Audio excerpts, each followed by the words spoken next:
السلام علیکم ناظرین، میں ہوں منتر علی خان، اپنے ڈیجیٹل چینل کے اوپر آپ کو خوش آمدید کہوں گا۔ ناظرین، مریم نواز کا وہ لیکڈ کلپ، ان کے انٹرویو کا وہ جو کلپ جس پہ بڑی کنٹروورسی ہوئی اور کافی شور و غل ہوا اس کے اوپر، اور اس کے اوپر مختلف لوگوں نے اپنی مختلف رائے کا اظہار کیا۔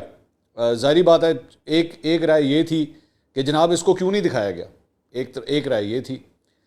پھر دوسری رائے یہ تھی کہ جناب اگر یہ لیک ہوا تو کس نے لیک کیا،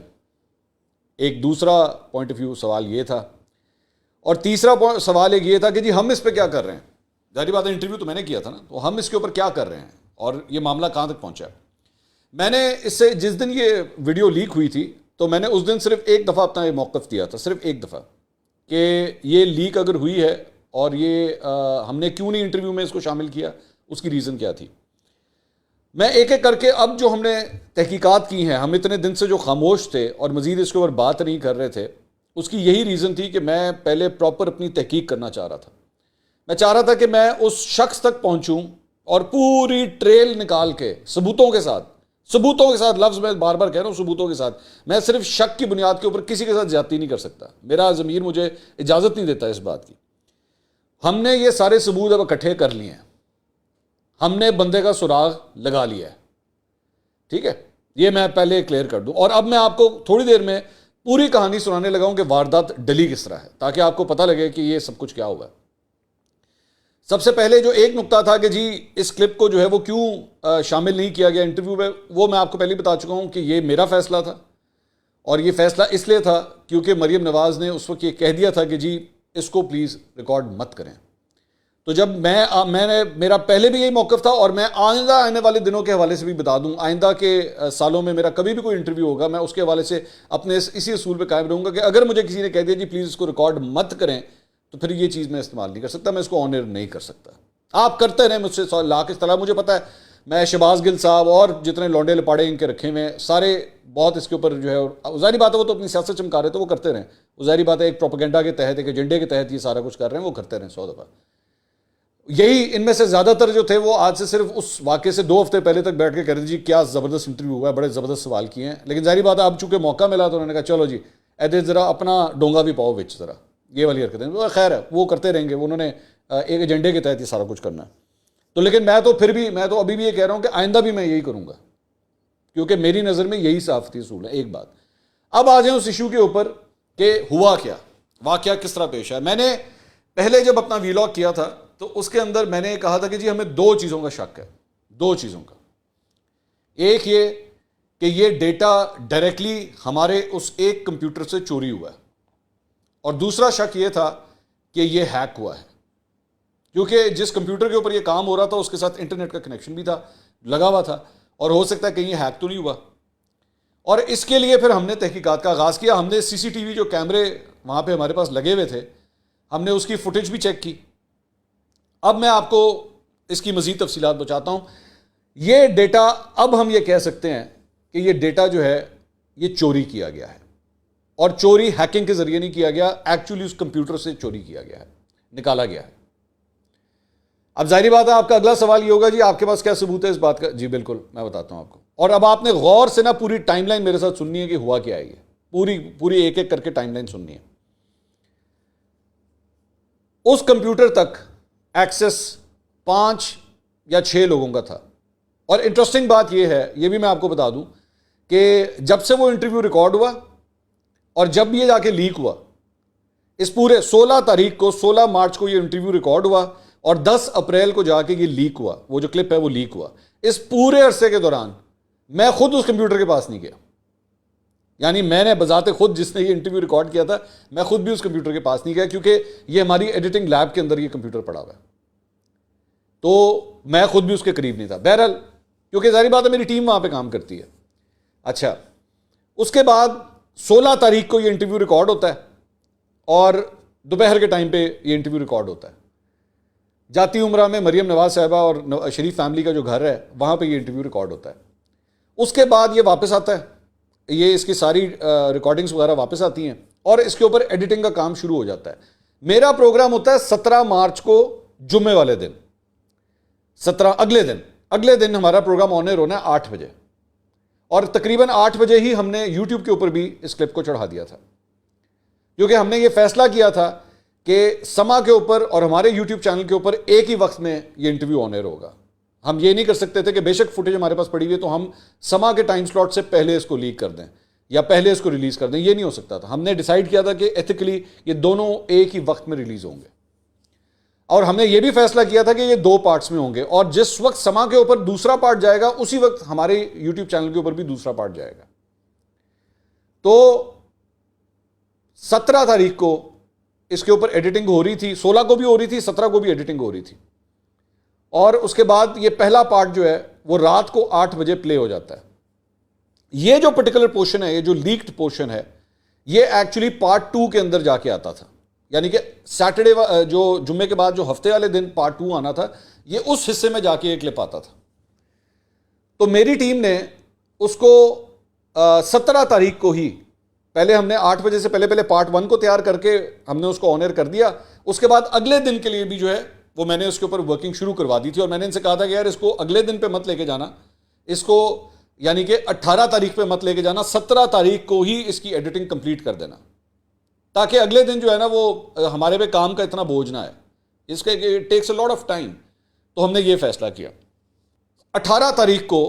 رات 12 بجے کے بعد تک, ہمارے اندازے کے مطابق رات 12:32 تک, میں ایگزیکٹ ٹائم اب آپ کو بتا رہا ہوں میں, تو آپ اندازہ کر سکتے ہیں کہ ہم نے اس کی کتنی انویسٹیگیشن کی ہے. رات کو 18 تاریخ کو رات, یعنی کہ 17 کی تاریخ ختم ہوتی ہے اور 18 تاریخ کو 12 بجتے ہیں, 18 تاریخ شروع ہوتی ہے, رات 12:32 تک اس کلپ کے اوپر ہماری کمپیوٹر پہ کام ہوتا رہا. اس کے بعد اس کے اوپر کام ہونا بند ہو گیا, کیونکہ شفٹ ختم ہو گئی, اور میری جو پوری ٹیم تھی انہوں نے وہ لیب شیپ بند کر دی اور وہ چلے گئے. اس کے بعد 18 تاریخ کا دن جب شروع ہوتا ہے, صبح 9 بجے, 9:15 بجے, 9:10 پہ 9:10 کے اوپر ایک لڑکا ہماری ٹیم سے جس کا تعلق ہے وہ آتا ہے صبح کی شفٹ میں, کیونکہ ہمارے یہاں 2 شفٹوں میں کام ہوتا ہے, صبح سے شفٹ شروع ہوتی ہے اور رات تک جاتی ہے. وہ صبح 9:10 کے اوپر آتا ہے, اور اس کا حاضری کا رجسٹر بھی ہم نے بنایا ہوا ہے. ہمارے یہاں یہ سسٹمیٹکلی کام ہوتا تھا, تو اس کی سگنیچر سب کچھ ہے وہاں پہ. وہ 9:10 کے اوپر آتا ہے. اچھا, وہ لڑکا جو 9:10 کے اوپر آتا ہے, اس کا ایکچولی ایڈیٹنگ کے ساتھ کوئی تعلق نہیں ہے. کلپس کو کس نے کاٹنا ہے, کیا کاٹنا ہے, کچھ کرنا ہے, اس سے کسی قسم کا کوئی تعلق نہیں ہے, اور نہ اس کی ذمہ داریوں کے اندر یہ شامل ہے. اس کا کام صرف اور صرف یہ ہوتا تھا کہ وہ آ کے اخباروں میں کیا خبریں آئی ہوئی ہیں, دن بھر اور کیا ڈیولپمنٹس ہو رہی ہیں, ٹی وی کے اوپر کیا چل رہا ہے, اس نے صرف اس کو نوٹ ڈاؤن کرنا ہے, دیٹس اٹ. اس کا اس مشین کے اندر ایڈیٹنگ سافٹ ویئر کے ساتھ کوئی تعلق نہیں ہے. 9:10 کے اوپر یہ دفتر کے اندر یہ شخص انٹر ہوتا ہے, اور اس کے بعد اب یہ دفتر کے اندر وہی جگہ, وہی کمرہ جس کے اندر یہ کمپیوٹر پڑا ہوا ہے, جس کے اندر یہ پورا انٹرویو جس کمپیوٹر کے اندر ہے, وہاں پہ یہ شخص اکیلا ہے. اس کے علاوہ کوئی اور شخص وہاں پہ موجود نہیں ہے, اور یہ شخص اپنا کام کرنا شروع کرتا ہے. اس کے بعد, اور یہ میں جتنی باتیں جو ٹائم لائن اور ٹائم کوڈز آپ کو بتا رہا ہوں, یہ ثبوتوں کے ساتھ میں بات کر رہا ہوں. اس کے بعد وہ جس جگہ کے اوپر وہ کلپ پڑا ہوا ہے, جس ایڈیٹنگ سافٹ ویئر کے اندر وہ کلپ پڑا ہوا ہے, 10 بجے کے بعد اس پرٹیکولر کلپ کو جو ہے وہ کھولا جاتا ہے, اور اس کے بعد وہ تقریباً کوئی 5 منٹ کے آس پاس کا وہ تقریباً کلپ ہے, اور اس کے بعد اس کلپ کو اس کا سائز جو ہے وہ چھوٹا کیا جاتا ہے, کیونکہ اس کی فائل بڑی ہیوی تھی, اور جو ہیوی فائل ہوتی ہے اس میں ٹائم زیادہ لگتا ہے. میرے خیال میں زیادہ تر لوگ جو کمپیوٹرز یا ITs کو دیکھتے ہیں وہ یہ بات جانتے ہیں. اس کا سائز چھوٹا کیا جاتا ہے تاکہ اس کو ٹرانسفر کیا جا سکے. اچھا, پھر اب یہاں پہ ہم نے چیک کیا کہ کیا اس کو کسی کمپیوٹر کے تھرو جو ہے وہ انٹرنیٹ کے ذریعے ہی کہیں پہ بھیج دیا گیا, یا ایکچولی اس کو وہاں سے فزیکلی جو ہے وہ نکالا گیا. 10:30 بجے اسی کمپیوٹر کے ساتھ, اب یہ ذہن میں رکھیے گا کہ یہ لڑکا وہاں پہ موجود ہے, 10:30 بجے اسی کمپیوٹر کے ساتھ ایک عدد اینڈرائڈ فون جو ہے وہ لگایا جاتا ہے USB کے ذریعے. اب یہاں پہ اینڈرائڈ فون لگا کے اس کے بعد یہ بھی شو ہوتا ہے کہ جیسے ہی اینڈرائڈ فون کو لگایا جاتا ہے تو اس کو اپنے سٹوریج موڈ کے اوپر ایکٹیویٹ کیا جاتا ہے, اور سٹوریج موڈ کے اوپر وہ صرف اس وقت ایکٹیویٹ نہیں کرتا, اس کے بعد 11 بجے تک جا کے تقریباً 11 بجے کے آس پاس دوبارہ وہ فون ایک دفعہ پھر لگایا جاتا ہے, اور دوبارہ پھر وہ اسٹوریج فارم کے اندر جو ہے اس کو ایکٹیویٹ وہاں پہ لگایا جاتا ہے. اچھا پھر اسی دوران یہ 11 بجے کے آس پاس ہی